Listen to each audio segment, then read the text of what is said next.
spirit of this revolution is not going away. This is the Ron Paul Liberty Report with Ron Paul, Daniel McAdams, and Chris Rossini. We are all ambassadors of the Ron Paul doctrine, and it's so simple. Just tell the truth. An idea whose time has come cannot be stopped by any army or any government.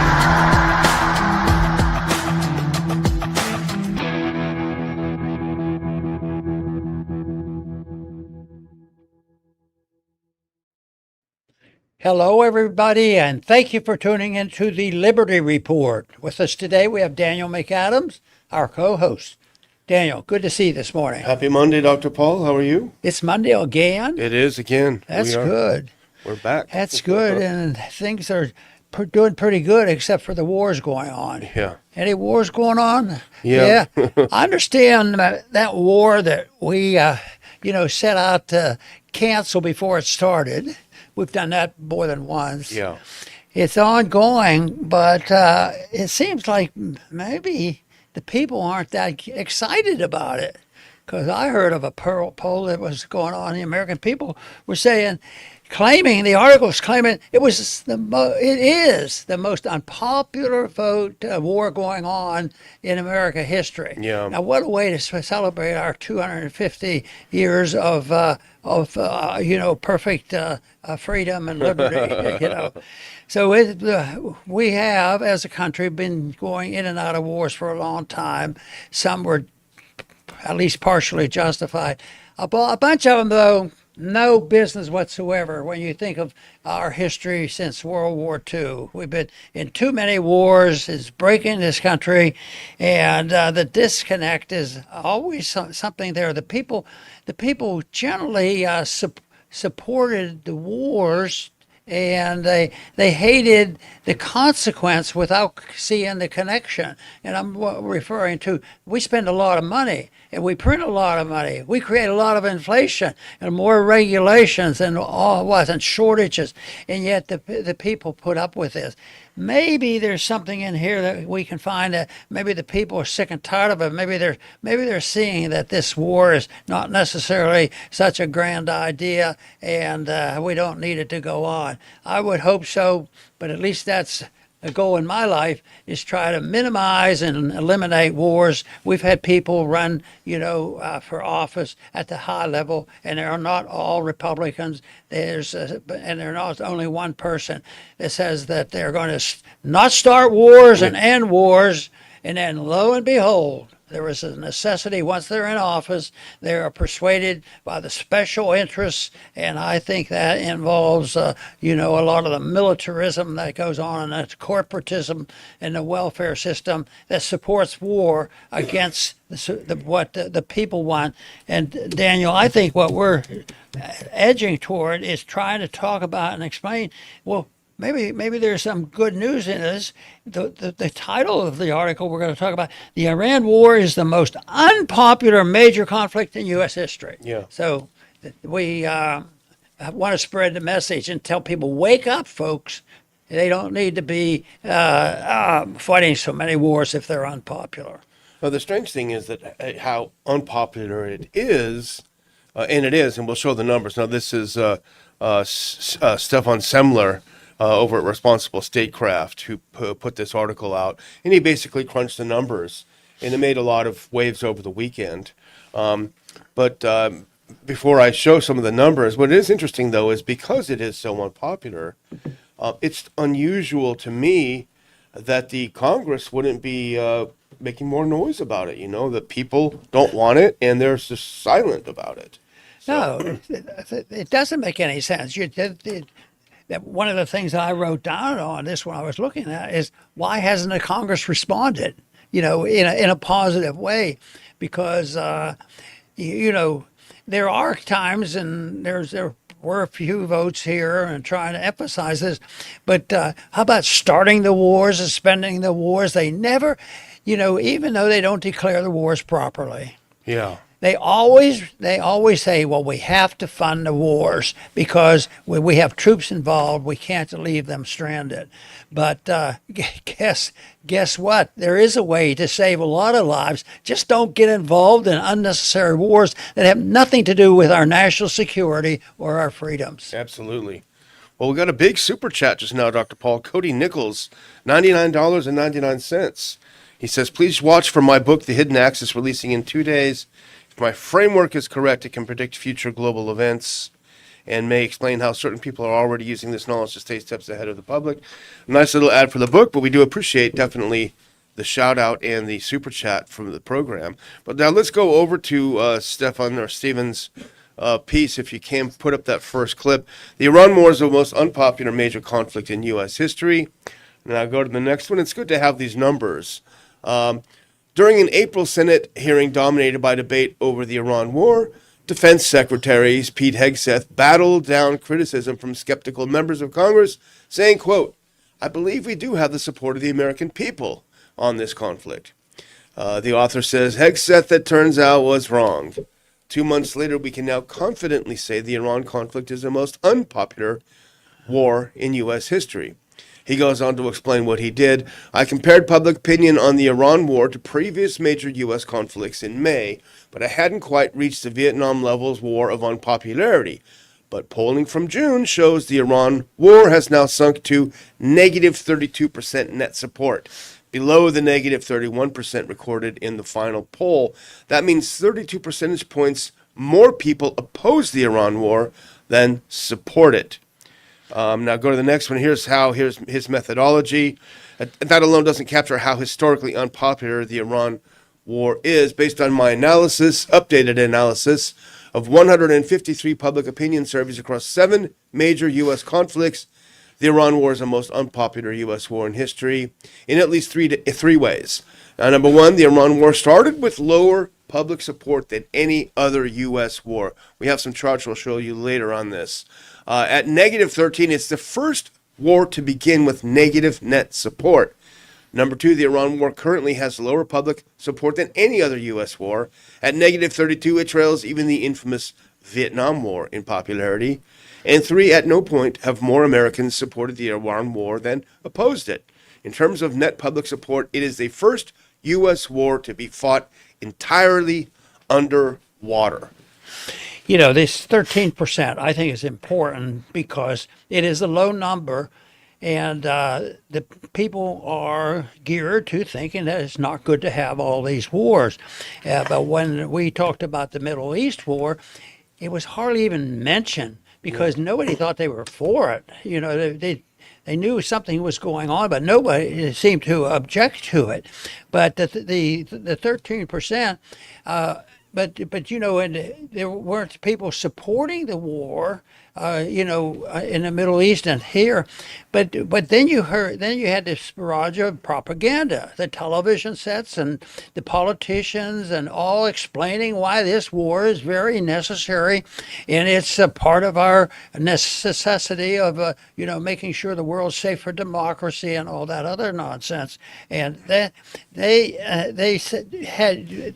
were able, at least for that Middle Eastern war, convert a lot of people. The ones that were negative, they spent a year trying to build that up, to get enough people and get the numbers over. That's right. And this time, we don't see this.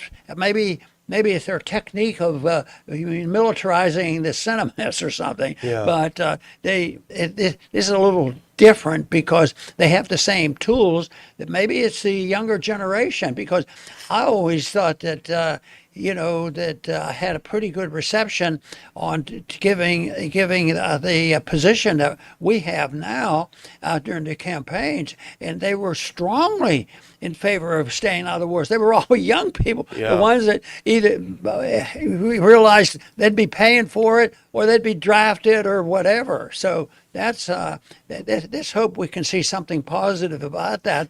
But right now, in spite of that low look how long this nonsense has been going on. And the numbers are important, but why is the government not responding to this? That's the one thing we were talking about for a minute ago. So it's just being ignored. But to a degree, they ignored the people, demonstrating in the 60s, but it took a whole lot of pain and suffering. That's the tragedy. What was it? What was it at the beginning of this war?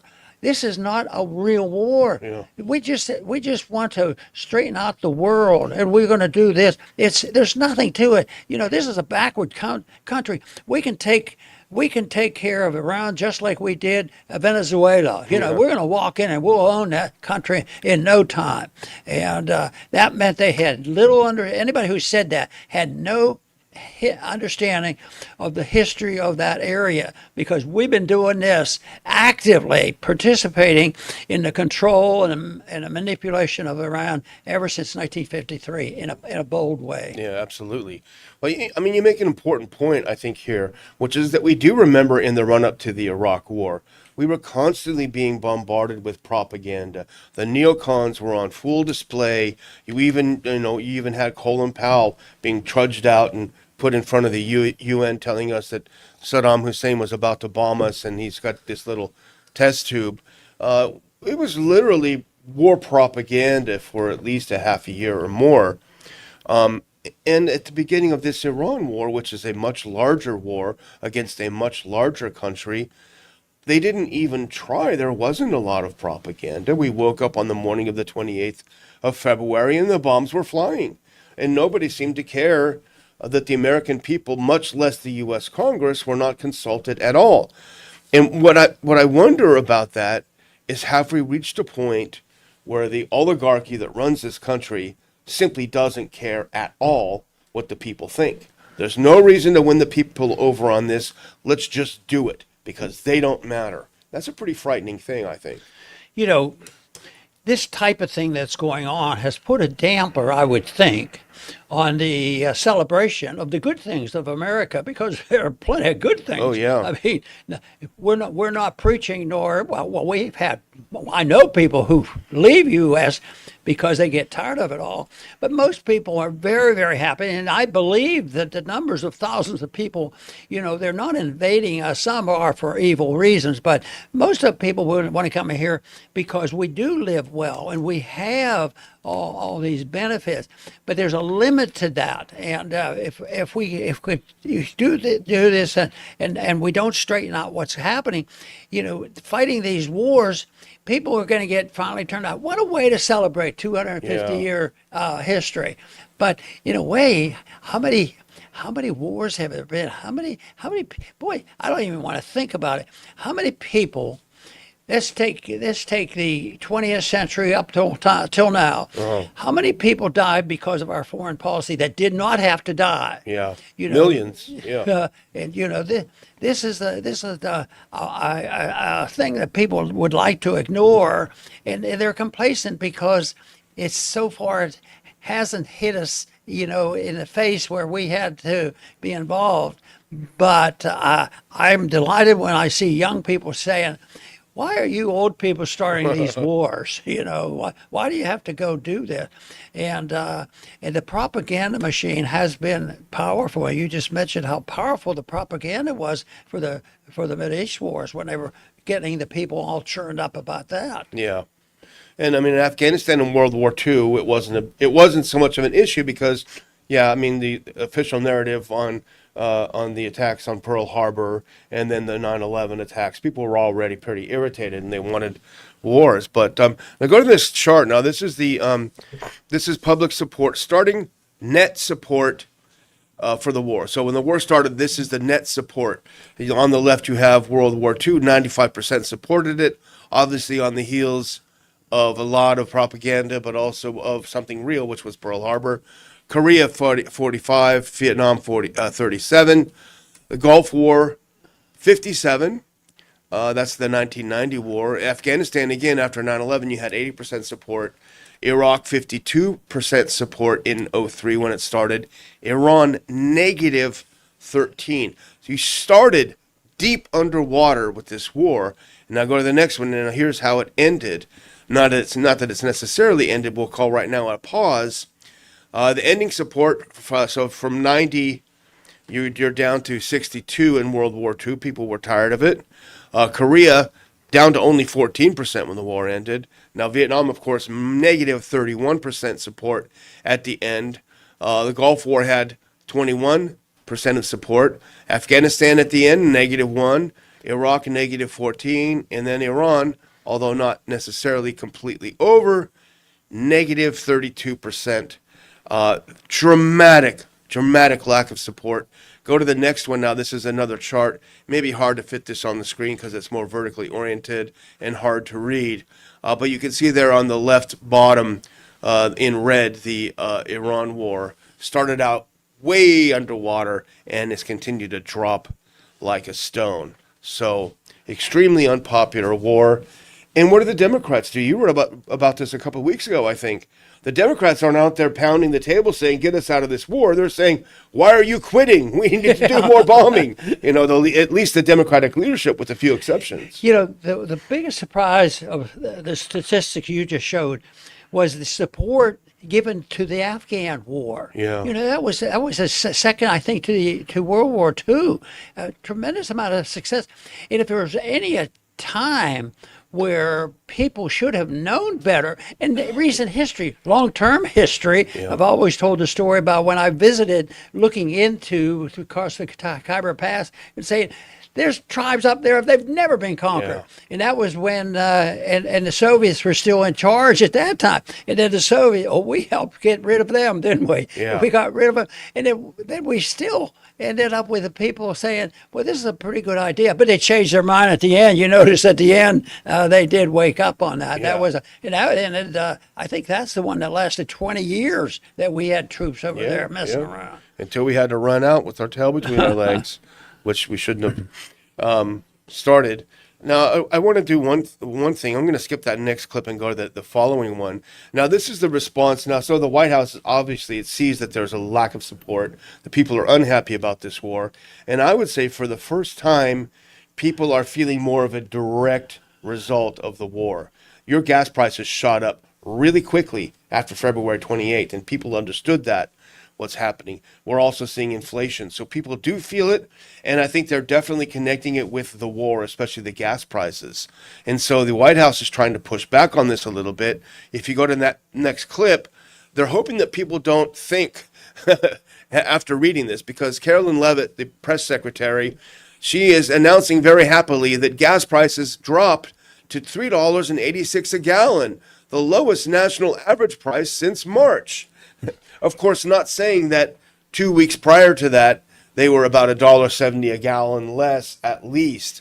So President Trump starts the war, gas shoots way, way, way up, and then it drops a little bit, and they're touting it. Look what we've done. We've given you $1.50 more expensive gas. You should praise us. What I think helped educate the public was the direct involvement of oil companies and closing the strait. And people could see that. And I think that it didn't take a genius to figure out, well, who started this war? Didn't we go a long way to go over there and mess that thing up? So they connected that, and they connected that with the prices going up, and that was legitimate. But there's one place where generally they don't they don't make the connection, because they have to connect all the spending, all the money that we pay other people, to maintain our empire, and we're doing that. What about another $80 billion? Just on and on they keep spending, and they have to look at all of it, just not when you see the ships blocked up as a consequence, even though that's part of it. The big thing is this crazy foreign policy we have, the spending policy, the monetary policy, and they don't understand that, very, very rich people can live a long time with stupid ideas, but they're so rich they get away with it. Yeah. And we've seen that in some families, especially sometimes a second generation. Yeah. But then they don't realize that, yes, they've been living high on the hog, but something happened, and we have have been living high on hog. But this is not new either. If they go back a little bit more on history, they will find out that these stories go back to Roman times when they do exactly what we're doing, or we're doing exactly what they did. Yeah. They expand themselves, and they continue building empires and printing money if they need to, and they lose confidence, and then the people get annoyed, and then eventually the government does change. So that's really a question that's it's going to be left there, and more people will start talking about, well, if you guys win this fight, what's going to happen to the United States? Yeah. Well, maybe we'll stay at home with more peace and have more prosperity. Maybe that would happen. And more money. Yeah. Well, you alluded to this earlier on, and it's a thought we were both talking before the show. These numbers are very, very bad in terms of popularity of this war. Extremely unpopular. But the question that we both had when we were talking about this is, where are the protests? Where are the people? Now, remember in the run-up to the Iraq War, because I participated in anti-war rallies in Washington, D.C., there were at least tens of thousands, probably a lot more than that. There is just nothing. There's no popular, that I have seen, there's no protests of this war. There's no anti-war movement coming on the scene. I don't know why, honestly. Yeah, it's a disconnect, and you don't know whether that's good news or it's evidence of the tremendous success by the the propagandists. Yeah. And I wonder how much of it could be intimidation. Yeah. Because there's a White House now and an administration and a Congress. They don't mince words. They'll punish you if you don't obey. And that's another thing that I always list. We talk about the money and all, but what about civil liberties? What if you trace civil liberties abuse during wartime? That's all the way back to beginning of our history. Yeah. And it was there in World War I and on up. That's what they curtail. They cannot stand the truth. Yeah. And then that's why they crack down on liberty, and that aggravates it. And maybe that cracking down on civil liberties might be one of the things that keep the young people thinking about this and trying to sort it out. And I guess there's different ways of protesting now, because we saw what happened with TikTok. Young people during the Gaza slaughter were making a lot of videos, and I guess you could call that a form of protest, until, of course, the U.S. government came in and shut TikTok down and gave it to a pro-Israel guy and shut all of these things down. So, but the truth will out. But the second thing we want to mention here today is, it's also from Responsible Statecraft. We appreciate the work they do. Now, this is Sina Tusi, who writes a lot about Iran. He had a piece that I think is important. Critics of lifting the Iran sanctions can't offer a viable alternative. And we're seeing a lot of this. You wrote about it a couple of weeks ago on the Democrat side, but you have all the neocons flipping out. Mark Levine, John Bolton. How dare Donald Trump sign this memorandum of understanding? How dare he try to make peace? We need to finish them. Well, what Sina Tusi writes in this article is, what is their alternative? Go to the next piece.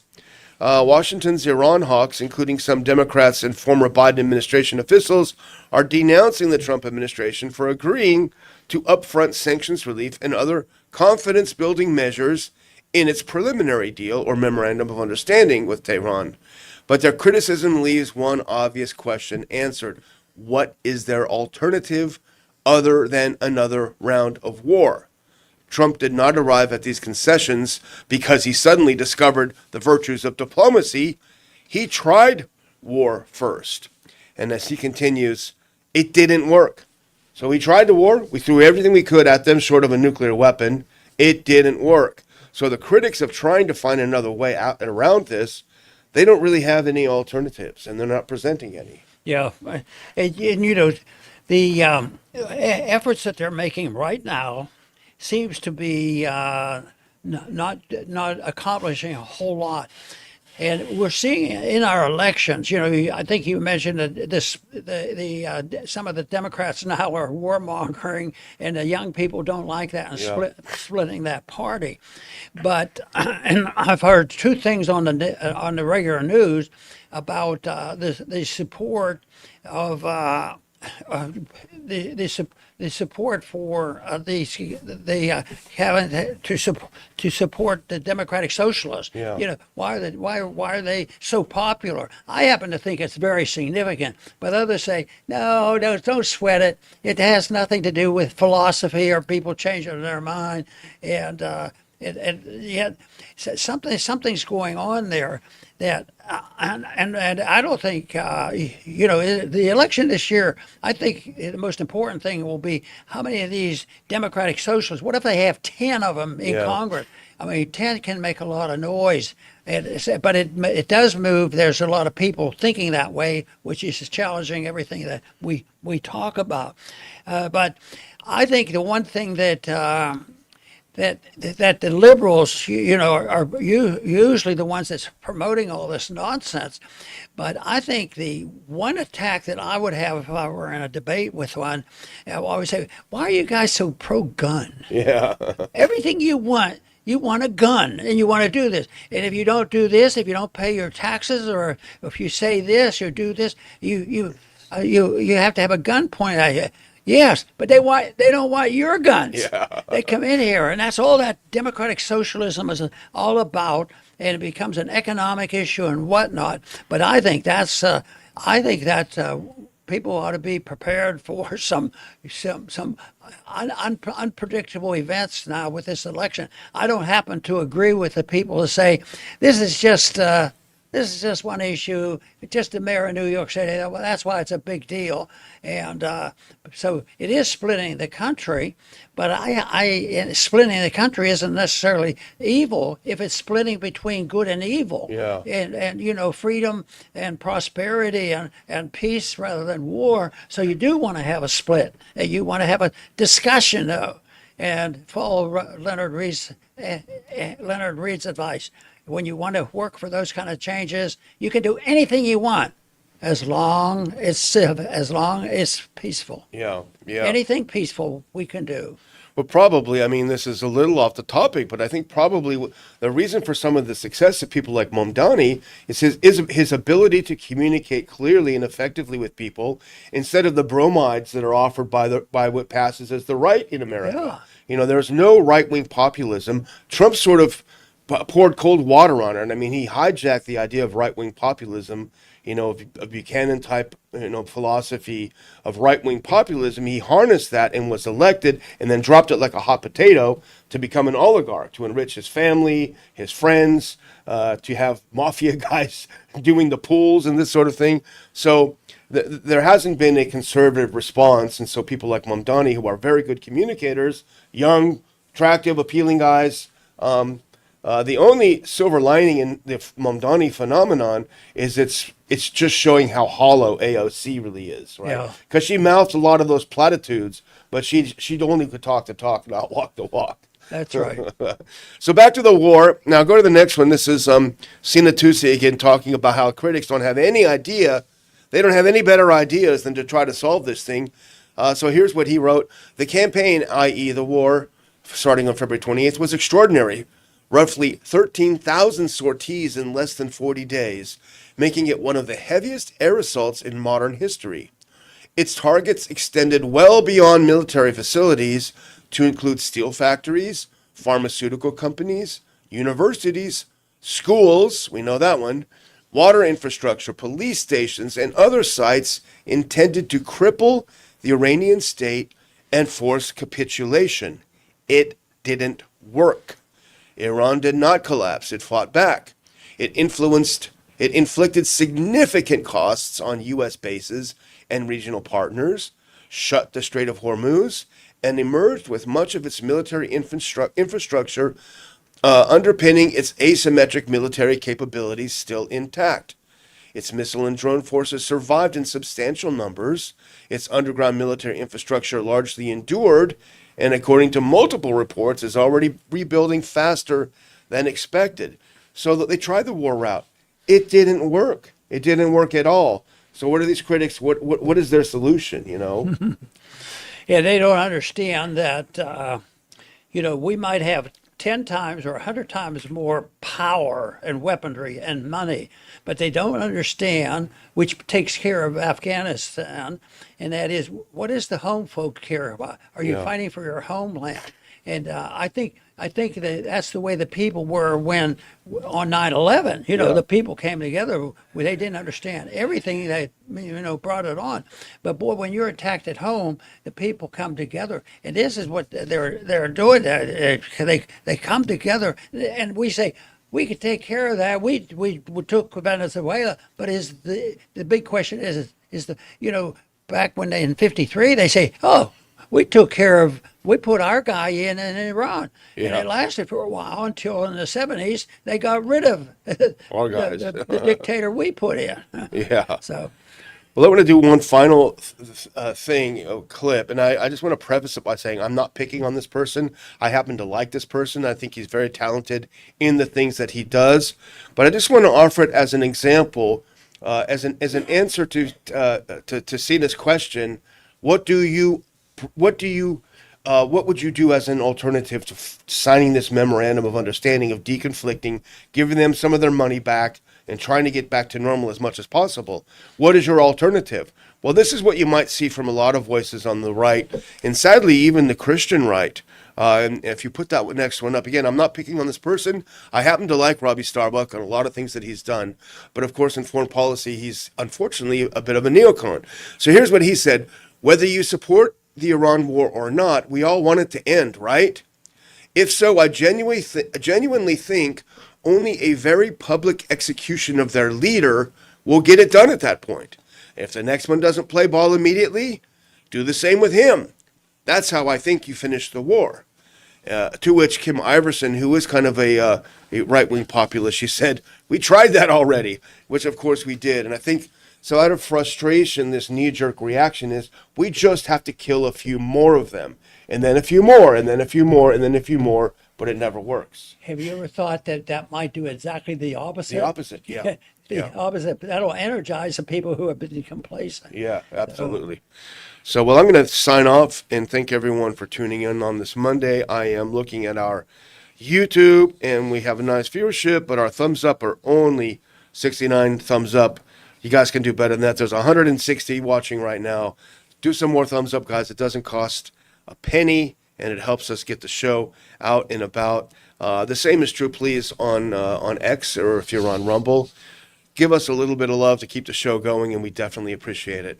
Over to you, Dr. Paul. Very good. I want to thank all our viewers for tuning in today, and we're going to keep plugging along to get more people to agree with us that peace and prosperity is preference to dictatorship and poverty. You'd think we would win this fight. What's the matter with us? We have to present our case, I guess, in a more positive way. But for some reason, the Santa Claus approach by government does get, a lot of people to vote. And Santa Claus, in this case, means anybody who has a good lobbying group can get in there. And with their democratic system, if we get 51% to agree to the spending, we'll get together and gang up on them, and we'll steal all the money from the rest of them. So I think that this is something that we'll continue to do, and I believe that we are definitely making progress. I think that we will continue to do this, and I want to thank you for joining us. But I also encourage you to try to spread our message, because we're not going to recommend dropping bombs on everybody and just to kill the leader, and that'll solve the problem. This is not that system. It does have an idea of people understanding what peace is all about, and understanding the moral aspect of this. And a country that's suffering from a bankruptcy, a moral bankruptcy, and a financial bankruptcy, has a job ahead of itself. So good days are here for temporarily, and people are doing well in a way, but there's a lot of people who are very worried, and rightfully so, because I think we're running out of the wealth and the aggressiveness that we we've been dealing with for so many years. And there's no reason in the world we can't celebrate the good part of what America's all about, and that is the promotion of individual liberty and a foreign policy where we don't go looking for monsters to destroy and thinking that is pro-American. I want to thank everybody for tuning in today to the Liberty Report. Please come back soon.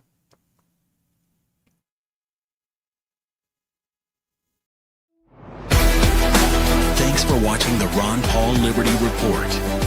Like and subscribe to help spread the message. And until next time, live free. This country is in a revolution.